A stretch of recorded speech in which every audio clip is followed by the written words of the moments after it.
Председателските избори на евентуални парламентарни избори, дури да е повика и околу некакви символни убиства. Како го коментирате? Знаете како, мојата политичка партија вчера даде реакција за ваквиот настап. Што и да е, јас сум од крв и од месо, јас сум транспарентен човек, јас сум нормален човек во ова наша земја. Само ќе кажам, забега на работа, заради тоа што се претера. Зборовите на употребата никој пат не биле. Јас сум бил во притвори, пред притвори, со одземени пасоши, лично, сум објавал политички бомби, сум внимавал секој пат на зборовите кои што ги користам. Не знам, со моите правни советници ќе консултирам дали треба да тужам, заради тоа што тоа индицира обиди за убиство, зборува за жестокост, некоја некаква, не знам каква или слично. Тој тоа што го прави прво зборува за него, но во најмала рака најблаго кажано е забегано. Така да времето ќе покаже што е што, тука сме сите, мала земја сме, се знаат сите детали и работи. Каква може да очекуваме? Ние како Социјалдемократски сојуз треба да имаме одлука пред Конгресот. Отприлика, кога одиме со еден ваков пристап, логично е сите политички субјекти да дадат своите сугестии на одредени имиња кои што застануваат зад еден ваков концепт и секако тука треба да се изнајде заедничко име за кое што сите конечно ќе потврдат дека застануваат зад концептот за заеднички кандидат, а со тоа и ние како Социјалдемократски сојуз на Македонија би ги донели одлуките, така да идната недела е периодот на носењето на одлуките за личноста зад која што заедно би застанале. Информации за албанските партии поприфатлив е кандидатот Стево Пиндаровски.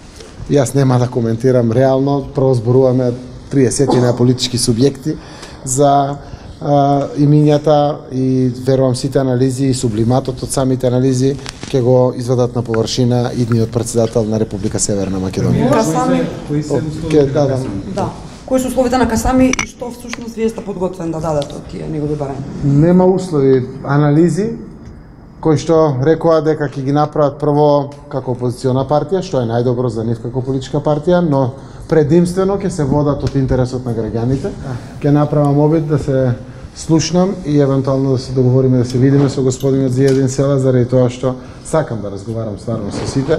Јас дадов вчера коментар за причините, да, разбирливи ми се самите причини и зедов дури обврска дека ќе разговарам и со министерот и со градоначалникот за да се надминуваат ваквите непријатни ситуации, најблаго кажано, затоа што државата наша е исправена пред важни одлуки, треба да се бира татко на нацијата, без разлика дали ќе е жена или маж, нели, во процесот за кој што ќе застанеме, сепак е важно и времето во кое што се носат овие одлуки се исто така многу важно. Во ДПМН најави замрзнување, значи, на своето учество во носењето на системските закони, дали тоа значи дека реформите ќе бидат разгледани во прашање вашиот коментар околу земањето на имунитетот на Трајко Јановски?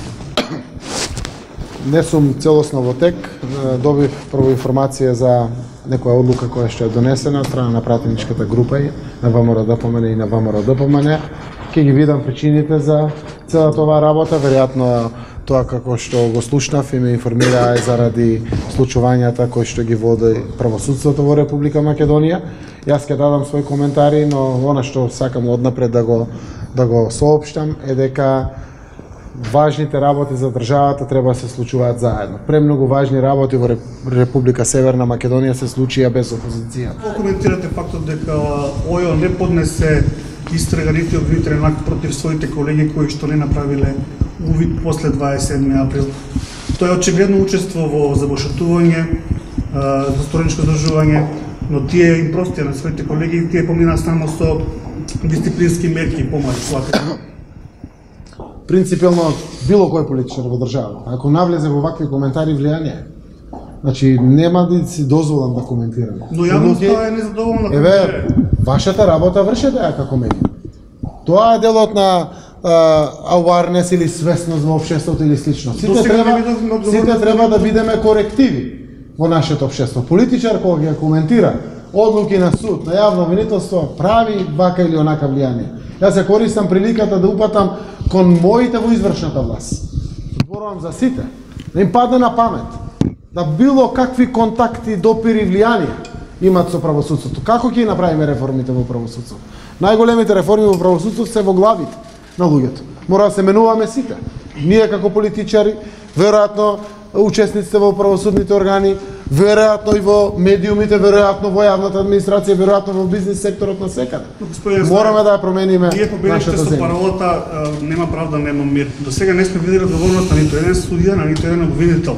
Дали има една прекитна амнестија, дали можеби самото обвинителство нема капацитет да води истраги, може треба да се појачат платите, да се појача персоналот, да се даде подршка некаква. Ние од нашиот дел како влада размислуваме, еве почнавме и преговори со судиите, ќе имаме, се надевам, успешен диалог на крајот, одлуките се носат и од страната на судството и од страната на извршната власт. Намерата е да влеземе во преговори за коефициентите и подигањето на не само на платите, туку за севкупните услови за работа во правосудството, но тоа што е работа на правосудството и на правосудството.